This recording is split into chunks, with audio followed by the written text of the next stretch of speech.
Hello नमस्कार दोस्तों, आप सभी का स्वागत है एक बार फिर से आपकी अपनी यूट्यूब चैनल पर। आई होप आप सब बहुत अच्छे होंगे दोस्तों आज मैं आपको बताने वाला हूं कि आपको क्यों अपने मेहनत से कमाए हुए पैसों को किसी बैंक के सेविंग अकाउंट में नहीं रखना चाहिए। दोस्तों अगर आप अपने मेहनत से कमाए हुए पैसों को किसी भी बैंक के सेविंग अकाउंट में रखते हैं दोस्तों, तो उस पर बैंक आपको 2% से लेकर 3% तक का ईयरली इंटरेस्ट पे करता है। वहीं दोस्तों अगर हम बात करें महंगाई दर यानी कि इन्फ्लेशन रेट की दोस्तों, तो वो पर साल दर साल 7.5% की स्पीड से बढ़ रहा है और आपको इंटरेस्ट बैंक दे रहा है सिर्फ और सिर्फ 2 से 3%, यानी कि आपका पैसा बढ़ने के बजाय घट रहा है। दोस्तों अब कितना घट रहा है वो भी सुन लीजिए दोस्तों। 7.5% आपका इन्फ्लेशन रेट है यानी कि महंगाई दर है, जैसे कि आप कभी भी उससे रोक नहीं सकते, महंगाई दर को बढ़ने से कभी नहीं रोक सकते दोस्तों। हाँ दोस्तों, आपको अपने पैसे को बढ़ाने के लिए दूसरे तरीके यानी कि कहीं और आप इन्वेस्ट जरूर कर सकते हैं दोस्तों। महंगाई दर तो आपके काबू में नहीं है, लेकिन दोस्तों आपको क्यों अपने मेहनत से कमाए हुए पैसों को किसी बैंक के सेविंग अकाउंट में नहीं रखना चाहिए, उसके पीछे दोस्तों सबसे पहला कारण ये है कि जब भी आप अपने पैसों को किसी भी बैंक के सेविंग अकाउंट में रखते हैं दोस्तों, तो वो बैंक क्या करता है, आपको साल के अंत में 2% से लेकर 3% तक का आपको इंटरेस्ट पे करता है। जो कि अगर बात करें दोस्तों महंगाई दर की, तो आज के टाइम की जो महंगाई दर है दोस्तों वो 7.5% ईयरली है दोस्तों। अब दोस्तों अगर आप उसको इससे कंपेयर करें दोस्तों, आप 5% के नुकसान में जा रहे हैं दोस्तों। अगर आप 2.5% ही लगा के चलते हैं, 2% नहीं मानते दोस्तों, अगर मैं 2.5% ही आपको आपके इंटरेस्ट को अगर मैं कैलकुलेट करता हूं दोस्तों, तो यहाँ पर आप 5% के लॉस में जा रहे हैं। यानी कि अगर आप 1 लाख रुपए आज की डेट में अपने बैंक के सेविंग अकाउंट में रखते हैं दोस्तों, तो वो 1 साल बाद घटकर हो जाएंगे 95,000। अब दोस्तों यहाँ पर बात करें, अगर आप दोस्तों जो आज का टाइम चल रहा है, आज के टाइम में अगर आप जो सामान 1 लाख रुपए में खरीद सकते हैं दोस्तों, वही सामान आप 1 साल बाद 1,60,000 रुपए में खरीदेंगे दोस्तों। क्योंकि यहाँ पर महंगाई काम कर रही है दोस्तों। महंगाई को आप कभी कंट्रोल नहीं कर पाएंगे, महंगाई को नहीं कंट्रोल कर सकते दोस्तों, लेकिन दोस्तों आप अपने पैसे को इन्वेस्ट करके जरूर बढ़ा सकते हैं दोस्तों। आपको इन्वेस्टमेंट कहाँ करनी है, आपको इन्वेस्टमेंट करनी है दोस्तों स्टॉक्स, म्यूचुअल फंड, SIP और गोल्ड। और दोस्तों रीट, REIT, रीट दोस्तों एक रियल एस्टेट कंपनी है, जहां पर आप अगर आपके पास बड़ा कैपिटल नहीं है दोस्तों, अगर आपको रियल एस्टेट में ही अगर आपको इन्वेस्ट करना है, आप स्टॉक्स, म्यूचुअल फंड, SIP में नहीं इन्वेस्ट करना चाहते दोस्तों, तो आपको रीट का ऑप्शन मिलता है। यानी कि आप वहां पर ही अपना पैसा इन्वेस्ट करके और आप अपनी वेल्थ को बढ़ा सकते हैं। आप ईयरली 15% से लेकर 25% तक का या 30% तक का दोस्तों ईयरली रिटर्न पा सकते हैं स्टॉक्स, म्यूचुअल फंड, SIP और गोल्ड में इन्वेस्ट करके दोस्तों अपने पैसे पर। यानी कि आप इन्फ्लेशन को सिर्फ और सिर्फ इन्वेस्टेड तरीके से ही इन्वेस्ट करके ही बीट कर सकते हैं। अदरवाइज दोस्तों आपका बैंक में पड़ा हुआ पैसा धीरे धीरे करके दोस्तों वो कम होता चला जाएगा और आपको पता भी नहीं चलेगा 10 साल बाद कि आपका पैसा कितना था और कितना बचा है। जब आप उस पैसे को 10 साल बाद निकालेंगे, आप उस पैसे से 20,000 रुपए तक के भी सामान नहीं खरीद सकते दोस्तों, क्योंकि यहाँ पर दोस्तों महंगाई दर काम करती है। यानी इन्फ्लेशन रेट की वजह से दोस्तों आपका पैसा दोस्तों आने वाले 10 सालों में बैंक में पड़े पड़े दोस्तों कम होता चला जाएगा दोस्तों। तो दोस्तों मैं आपसे ये बोलता हूँ कि आप अपने पैसे को इन्वेस्ट कीजिए, चाहे म्यूचुअल फंड, SIP या फिर दोस्तों स्टॉक्स, गोल्ड, इन सब में दोस्तों आपको अपने पैसे को इन्वेस्ट करके रखना चाहिए। ऊपर से दोस्तों जो आप पैसा बैंक अकाउंट में रखते हैं दोस्तों, उस पर बैंक कुछ चार्जेस भी लगाता है, जैसे कि कुछ ट्रांजैक्शन चार्जेस। अगर आप उस पैसे को निकालते हैं और फिर जमा करते हैं, लोग कहते हैं कि फ्लो बना रहेगा बैंक का दोस्तों, लेकिन फ्लो बनाने के चक्कर में बैंक क्या कहता है आपसे कि आप ट्रांजैक्शन करो, और फिर उस ट्रांजैक्शन पर दोस्तों कई बैंक तो उसका आपको जो है 4 ट्रांजैक्शन 5 ट्रांजैक्शन तक की छूट देते हैं। लेकिन कुछ बैंक ऐसे होते हैं दोस्तों कि आप खर्च करते जाएंगे, निकाल कर जमा करते जाएंगे, उस पर दोस्तों वो चार्जेस पे चार्जेस लेते जाएंगे। और जब आप पासबुक एंट्री के लिए जाएंगे दोस्तों, तो पासबुक एंट्री के बाद अगर आपकी पासबुक फुलफिल हो जाती है दोस्तों, तो आपको दोबारा से एक नई पासबुक इशू करता है बैंक, उसके भी दोस्तों चार्ज करता है। यानी कि आपके बैंक में पैसे रखने के दोस्तों कई सारे नुकसान हैं, इसलिए दोस्तों आपको कभी भी अपने पैसे को बैंक में नहीं रखना चाहिए दोस्तों। आपको अपने पैसे को mutual fund, SIP, stocks, gold या फिर दोस्तों REIT यानी कि रीट, ये रियल एस्टेट की कंपनी है, ये बहुत ही ज़्यादा भरोसेमंद कंपनी है दोस्तों। इस पर आप पैसे लगाकर अपने पैसे को ग्रो कर सकते हैं दोस्तों और इन्फ्लेशन रेट को बीट कर सकते हैं। इन्फ्लेशन को आप बीट कर सकते हैं, यानी महंगाई को दोस्तों आप पीछे छोड़ सकते हैं इस तरह से, ना कि आपको अपने पैसे को बैंक में रखकर महंगाई दर को बीट कर सकते हैं दोस्तों। बैंक में अगर आपका पैसा पड़ा रहेगा दोस्तों, तो वो साल दर साल दोस्तों इसी हिसाब से कम होता चला जाएगा दोस्तों। और अब दोस्तों बात करते हैं कि आपको अपने पैसे को इन्वेस्ट कैसे करना दोस्तों। आपको अपने पैसे को, मान के चलिए दोस्तों आपकी सैलरी 30,000 रुपये है, तो दोस्तों आपको अपने पैसे में से 50% दोस्तों आपको अपने नीड्स पे खर्च करने, जैसे कि रेंट, EMI, और स्कूल फीस या फिर दोस्तों आपका इलेक्ट्रिसिटी बिल हो गया या फिर जो भी आपकी नीड्स की चीज़ें दोस्तों, उस पर आपको सिर्फ और सिर्फ 50% खर्च करना है।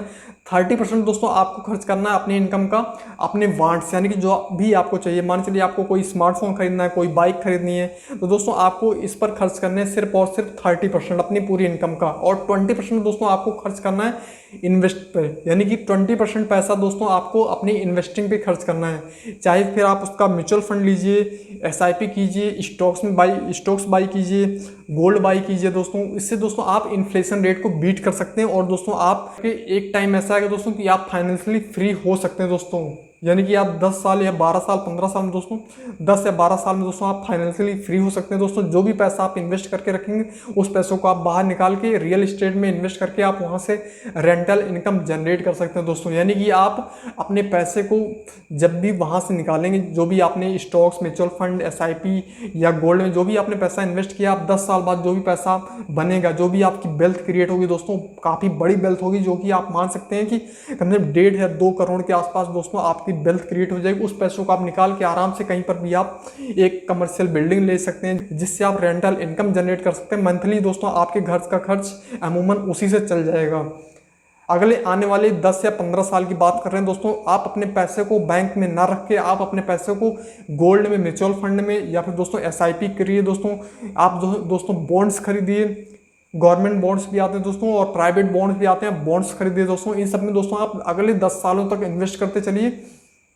10 साल बाद अगर आपकी वेल्थ दोस्तों 1 करोड़ या 1 करोड़ से ओवर हो जाती है दोस्तों, तो आप उसको रिडीम कीजिए और उस पैसे को रियल एस्टेट में इन्वेस्ट करके दोस्तों छोड़ दीजिए।